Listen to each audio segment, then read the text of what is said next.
بسم الله الرحمن الرحيم. بسم الله الرحمن الرحيم وبه نستعين وهو خير معين وصلى الله على نبينا محمد وآله الطاهرين وصحبه المنتجبين اللهم صل على محمد وآل محمد.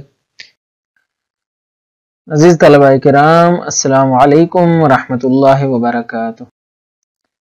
آج کا سبق گزشتہ سے پیوستہ ہے۔ گزشتہ سبق میں ہم نے متعلق حکم کی تعریف بیان کی تھی، اور آج ہم اس نقطے کی طرف اشارہ کریں گے کہ حکم کا دائرہ اثر کہاں ہے۔ بتائیں گے کہ حکم کا دائرہ اثر متعلق میں منحصر ہے، وہ اس سے فراتر اور آگے نہیں جا سکتا، یعنی حکم اپنے موضوع کی طرف سرایت نہیں کر سکتا، اور یہ نہیں کہہ سکتا کہ اب مثلا حج ایک حکم ہے، اس کا وجوب ایک حکم ہے، تو وہ آ کر کیا کہے کہ وجوب حج چونکہ مستطیع شخص کے اوپر ہوتا ہے، اس لیے وہ آ کر بتائے کہ بس تم استطاعت کیوں کسب نہیں کرتے ہو۔ استطاعت جو کہ موضوع حکم ہے، وہ حکم آ کر اس کا دائرہ کار تکلیف کو تعین کرے، اس کے لیے تعین تکلیف کرے، ایسا نہیں ہو سکتا۔ تو آج ہم اس کی وجہ بتائیں گے کہ حکم کا دائرہ اثر متعلق ہی میں منحصر کیوں ہے، اور وہ اس سے آگے کیوں نہیں جا سکتا، اور موضوع کو شامل کیوں نہیں ہو سکتا۔ تو چلتے ہیں سبق کی جانب۔ سب سے پہلے قراءت متن کرتے ہیں۔ وعلى هذا الأساس نعرف أن من المستحيل أن يكون الوجوب داعيا إلى إيجاد موضوعه ومحركا للمكلف نحوه كما يدعو إلى إيجاد متعلقه، فوجوب الصوم على كل مكلف غير مسافر ولا مريض لا يمكن أن يفرض على المكلف ألا يسافر، وإنما يفرض عليه أن يصوم إذا لم يكن مسافرا، ووجوب الحج على المستطيع لا يمكن أن يفرض على المكلف أن يكتسب ليحصل على الاستطاعة، وإنما يفرض الحج على المستطيع، لأن الحكم لا يوجد إلا بعد وجود موضوعه، فقبل وجود الموضوع لا وجود للحكم لكي يكون داعيا إلى إيجاد موضوعه، ولأجل ذلك وضعت في علم الأصول القاعدة القائلة إن كل حكم يستحيل أن يكون محركا نحو أي عنصر من العناصر الدخيلة في تكوين موضوعه، بل يقتصر تأثيره وتحريكه على نطاق المتعلق۔ یہ تو عبارت تھی جو قرأت ہو چکی، اب چلتے ہیں اہم ترین نکات کی جانب۔ آپ کو یاد ہوگا کہ گزشتہ سبق میں ہم نے متعلق حکم کی تعریف بیان کی تھی، اور بتایا تھا کہ متعلق حکم وہ فعل ہے جو موضوع کے تحقق کے بعد انجام دینا واجب ہو جاتا ہے۔ البتہ یہاں متعلق حکم سے مراد حکم وجوبی ہے، کیونکہ ہر متعلق حکم جو ہے وہ اسی حکم کے تناسب سے دعوت دیتا ہے، یعنی اگر وہ حکم وجوبی ہے تو موضوع کے تحقق کے بعد اس کا انجام دینا واجب ہو جائے گا۔ اگر حکم استحبابی ہے تو متعلق حکم کا انجام دینا مستحب ٹھہرے گا۔ مثلا نماز تہجد ہے، وَمِنَ اللَّيْلِ فَتَهَجَّدْ بِهِ نَافِلَةً لَكَ عَسَىٰ أَن يَبْعَثَكَ رَبُّكَ مَقَامًا مَحْمُودًا، تو اگر آپ کہتے ہیں کہ نماز تہجد کا جو وقت ہے وہ کیا ہے، نصف اللیل کے بعد ہے، تو اب کیا ہوگا جب نصف اللیل آ جائے گی، یعنی موضوع محقق ہو جائے گا، تو یہاں پہ متعلق حکم یعنی تہجد، یہاں پہ مثلا تہجد ہے، تو یہ کیا ہے، اس کا انجام دینا کیا ہوگا، مستحب ہوگا، واجب نہیں ہوگا۔ تو بس اس نقطے کی طرف اشارہ رکھیں کہ یعنی توجہ رکھیے گا کہ یہاں پہ ہم نے جب واجب کہا ہے تو ہم یہاں پہ جو حکم کو فرض کر رہے ہیں وہ حکم وجوبی ہے، تو لہٰذا متعلق حکم بھی واجب ہو جائے گا۔ اگر کوئی حکم تبدیل ہوگا، استحبابی ہوگا، تو متعلق حکم بھی اسی حساب سے ہوگا۔ بہرحال گزر چکا ہے کہ موضوع حکم وہ تمام عناصر ہیں جن پر حکم کی فعلیت کا انحصار ہوتا ہے۔ مثلا اموال مخصوصہ جو نصاب تک پہنچ چکے ہوں، یہ یہاں پہ موضوع حکم ہے، اور زکوٰۃ کیا ہے؟ متعلق حکم ہے۔ مکلف غیر مسافر اور غیر مریض اور ماہ رمضان کا آنا موضوع حکم ہے، اور روزہ کیا ہے؟ متعلق حکم ہے۔ یہ ایک مرور تھا جو گزشتہ سبق پہ ہم نے کیا۔ تو اس کے بعد ہم نے یہ بتایا کہ موضوع حکم سے متعلق تک کا جو سلسلہ مراتب ہے وہ کیا ہے۔ گزشتہ سبق میں اس بات کی طرف بھی اشارہ ہو چکا کہ متعلق کی طرف جو دعوت ہے وہ حکم کے ذریعے آتی ہے، جبکہ حکم کی فعلیت کا انحصار موضوع حکم کی فعلیت پر ہوتا ہے۔ یوں رتبے کے اعتبار سے پہلے موضوع ہوتا ہے، پھر حکم ہوتا ہے، اور اس کے بعد متعلق۔ اب آتے ہیں آج کے بحث کی طرف، اور وہ یہ ہے کہ حکم کا جو دائرہ اثر ہے وہ کیا ہے۔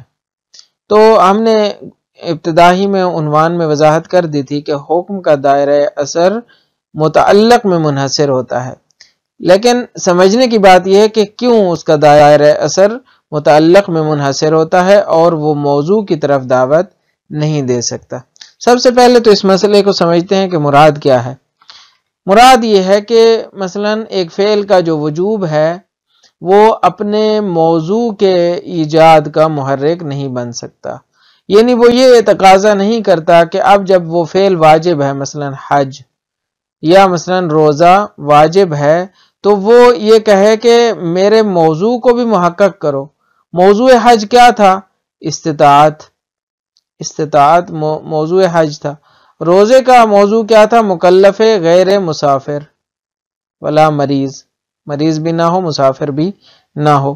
تو اب روزے کا جو وجوب ہے، کیا وہ دعوت دیتا ہے کہ اپنے موضوع کو بھی ایجاد کرو، یعنی مسافر نہ بنو، یا نہیں؟ کہتے ہیں یہاں پہ اس کی طرف محرک نہیں بن سکتا۔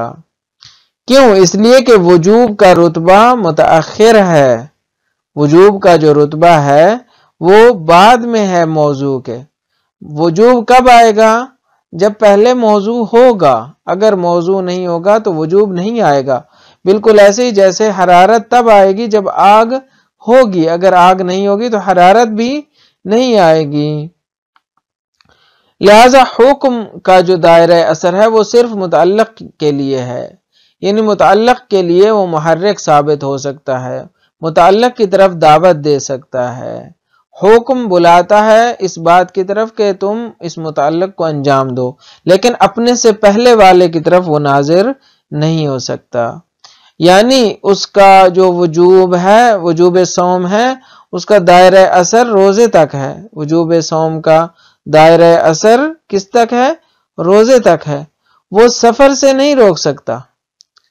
پس روزے کا جو وجوب ہے اس کا مطلب یہ نہیں ہے کہ آپ سفر بھی نہ کریں، آپ سفر کریں بے شک، اس لیے کہ جب تک آپ سفر میں ہیں روزے کا وجوب آئے گا ہی نہیں۔ جب وجوب ہی نہیں آئے گا تو آپ کے اوپر کوئی حکم الزامی موجود ہی نہیں ہے کہ آپ اس کے متعلق جو ہے وہ عصیان کے مرتکب ہوئے ہوں۔ لہٰذا یہاں پہ وجوب ہی نہیں ہے کہ آپ کو دعوت سے آپ کو روکے سفر کرنے سے۔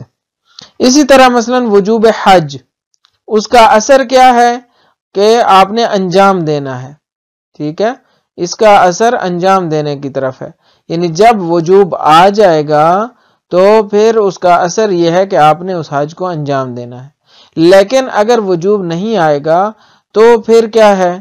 پھر آپ کو وہ دعوت نہیں دے سکتا کہ آپ کیا کریں؟ استطاعت حاصل کریں، آپ کیا کریں؟ پیسہ کمائیں تاکہ آپ حج پر جائیں۔ حج پر جانے کے لیے پیسہ کمانا واجب نہیں ہے۔ کیوں؟ اس لیے کہ پیسہ کمانا موضوع حکم ہے۔ جب تک یہ موضوع متحقق نہیں ہوتا اصلاً وجوب ہی نہیں آتا۔ جب وجوب آتا ہی نہیں ہے تو پھر آپ کو کیسے دعوت دے سکتا ہے وہ پیسہ کمانے کی طرف؟ لہٰذا جو وجوب ہے، جو حکم ہے، اس کی دعوت کس کی طرف ہے؟ حج کے انجام کی طرف ہے۔ وہ اپنے سے پیچھے نہیں جا سکتا اور کہے کہ پیسہ بھی کماؤ، نہیں، پیسہ کما لیا تو پھر وجوب آئے گا۔ جب وجوب آئے گا تو وہ بلائے گا متعلق کی طرف۔ متعلق حکم کیا ہے؟ حج ہے۔ پس جو وجوب کا دائرہ کار ہے، وجوب کا جو دائرہ اثر ہے وہ حج کے اندر منحصر ہے، متعلق کے اندر منحصر ہے، وہ موضوع کی طرف ناظر نہیں ہو سکتا، موضوع کی طرف دعوت نہیں دے سکتا۔ یہ آج کے سبق کا اہم نقطہ تھا۔ چلتے ہیں وضاحت متن کی جانب۔ فرماتے ہیں کہ وَعَلَى هَذَا الْأَسَاسِ، اس بنیاد پر، کس بنیاد پر؟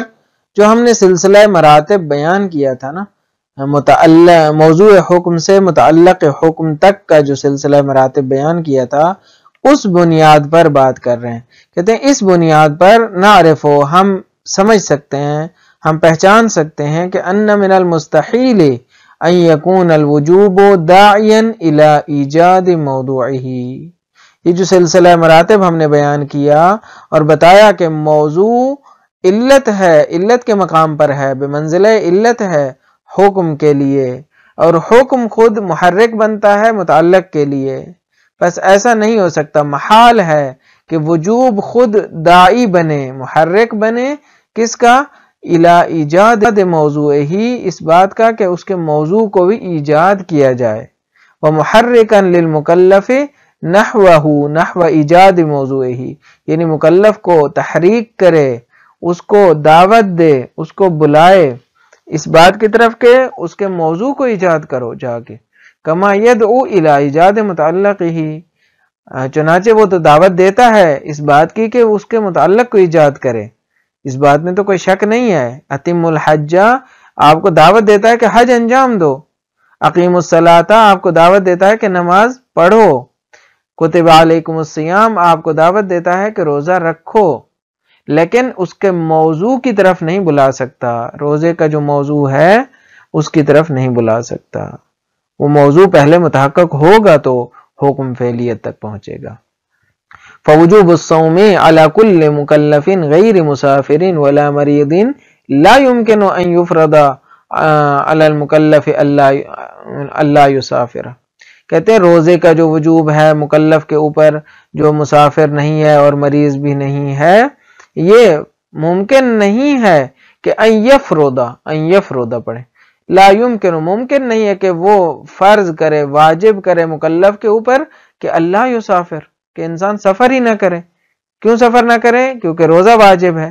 کہیں گے کہ اصلا روزہ واجب ہی نہیں ہوگا جب سفر کرے گا، لہذا سفر کرنا یا نہ کرنا موضوع میں شامل ہے، وجوب صوم موضوع کے تحقق کے بعد آتا ہے، بس وجوب صوم دعوت نہیں دے سکتا اس بات کی طرف کہ انسان سفر نہ کرے۔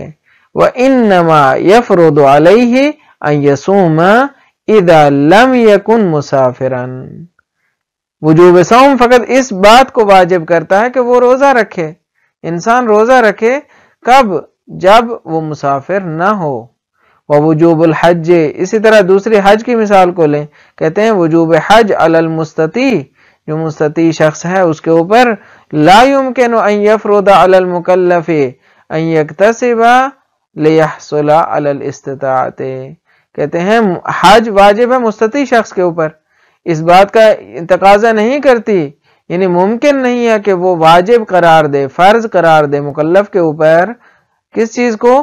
کہ ان یکتسبا، کہ وہ کسب و کار کرے، روزی کمائے، پیسہ کمائے، کیوں؟ لیحصل علی الاستطاعہ، کہ وہ استطاعت تک پہنچ سکے، یہ اس بات کو قطعاً واجب قرار نہیں دے سکتا۔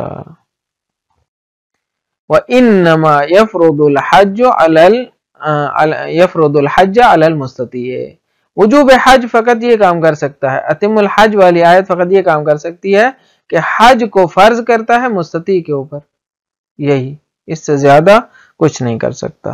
لأن الحکم لا یوجد الا بعد وجود موضوعہ، سادہ سی بات ہے، وجہ سادہ سی ہے کہ حکم اصلاً وجود میں نہیں آتا مگر تب جب موضوع پہلے وجود میں آ چکا ہوتا ہے، جب موضوع وجود میں آ چکا ہوتا ہے تب جا کے حکم وجود میں آتا ہے۔ فقبل وجود الموضوع لا وجود للحکم، موضوع کے وجود سے پہلے حکم کا کوئی وجود ہی نہیں ہے، لکی یکون داعیا الی ایجاد موضوعہ، تاکہ وہ داعی بن سکے اس بات کے لیے کہ اس موضوع کو ایجاد کرے۔ وَلِأَجَلِ ذَلِكَ وُضِعَتْ فِي عِلْمِ الْأُصُولِ الْقَاعِدَةُ الْقَائِلَةُ، کہتے ہیں اسی وجہ سے علم اصول میں ایک قاعدہ واضح ہوا ہے، القائلہ، جس کا یہ کہنا ہے کہ ان کل حکم یستحیل ان یکون محرکا نحو ای عنصر من العناصر الدخیلۃ فی تکوین موضوعہ۔ قاعدہ یہ ہے کہ کوئی بھی حکم ہو محال ہے کہ وہ محرک قرار پائے، کوئی بھی حکم محال ہے کہ وہ محرک بنے، وہ سبب بنے، وہ انگیزہ ایجاد کرے، وہ انبعاث ایجاد کرے، کس چیز کی طرف؟ نحو ای عنصر من العناصر الدخیلۃ فی تکوین موضوع، کسی بھی ایسے عنصر کی طرف جو ان عناصر میں سے ہو کہ جو موضوع کے تشکیل میں، موضوع کی تکوین میں دخیل ہیں، کسی بھی ایسے عنصر کے لیے وہ محرک نہیں بن سکتا۔ بل یقتصر تأثیرہ وتحریکہ علی نطاق المتعلق، بلکہ اس کی تأثیر، اس کا دائرہ اثر اور اس کی تحریک یعنی اس کا دائرہ محرکیت وہ کیا ہے؟ منحصر اور موقوف ہے، بند ہے اس بات کے اس چیز کے اندر کہ وہ صرف کس کو دعوت دے گا؟ متعلق کو، علی نطاق المتعلق، متعلق کی حد تک اس کا دائرہ اثر محدود ہے، اس سے زیادہ وہ کسی چیز کی طرف دعوت نہیں دے سکتا۔ بس جو ابتدا میں ہم نے سوال اٹھایا تھا کہ حکم کا دائرہ اثر کیوں منحصر ہوتا ہے متعلق کے اندر، مجھے امید ہے کہ اب آپ کو اس کا جواب مل چکا ہوگا، اس لیے کہ اصلاً حکم وجود میں ہی نہیں آتا قبل از ایجاد موضوع، لہٰذا جب وجود میں ہی نہیں آتا تو پھر وہ کیسے دعوت دے سکتا ہے موضوع کی طرف؟ اصلاً وجود میں ہی نہیں آتا، جو چیز موجود ہی نہ ہو وہ تو وہ کیسے دعوت دے گی کہ موضوع کو ایجاد کیا جائے۔ خلاصہ یہ ہے کہ آج کے سبق کا آغاز ہم نے ایک سوال سے کیا تھا، اور وہ سوال یہ تھا کہ حکم کا دائرہ اثر متعلق میں ہی کیوں منحصر ہے، کیوں وہ موضوع کی طرف دعوت نہیں دے سکتا؟ ہم نے بتایا کہ حکم موضوع کی طرف دعوت نہیں دے سکتا، اس لیے نہیں دے سکتا کیونکہ وجوب کا رتبہ متأخر ہے موضوع سے، اور وجوب آتا ہی نہیں ہے، یعنی حکم آتا ہی نہیں ہے موضوع سے پہلے، لہٰذا جب موضوع سے پہلے کوئی حکم ہی نہیں آتا تو وہ اس کی طرف دعوت کیسے دے سکتا ہے؟ لہٰذا حکم صرف متعلق کے لیے محرک بن سکتا ہے، یعنی اقیم الصلاۃ صرف نماز کے لیے محرک بن سکتا ہے، وہ اس سے پہلے اس کے مثلا کسی نابالغ کے لیے بلوغت کا محرک نہیں بن سکتا، کسی دیوانے کے لیے عقل کا محرک نہیں بن سکتا، یعنی اس کے اوپر واجب قرار نہیں دیتا کہ آپ کے پاس عقل کیوں نہیں ہے، یا اسی طرح حج کا وجوب محرک نہیں بن سکتا اس بات کا کہ بھئی آپ کے پاس پیسہ کیوں نہیں ہے، اس لیے کہ میں نے مثلا حج کو واجب کیا ہے مستطیع لوگوں کے اوپر تو آپ بھی جاؤ استطاعت کسب کرو، نہیں، ایسا نہیں ہو سکتا، اس لیے کہ حکم آتا ہی تب ہے جب موضوع پہلے متحقق ہو چکا ہو، اب جب کہ موضوع نہیں ہے تو حکم ہے ہی نہیں، لہٰذا جو چیز ہے ہی نہیں وہ دعوت کیسے دے گی؟ یہ خلاصہ ہے آج کے سبق کا، مجھے امید ہے یہ سبق بھی آپ کے لیے مفید واقع ہوا ہوگا۔ اجازت دیجیے، اللہ تعالیٰ آپ کا حامی و ناصر ہو، والسلام علیکم ورحمۃ اللہ وبرکاتہ۔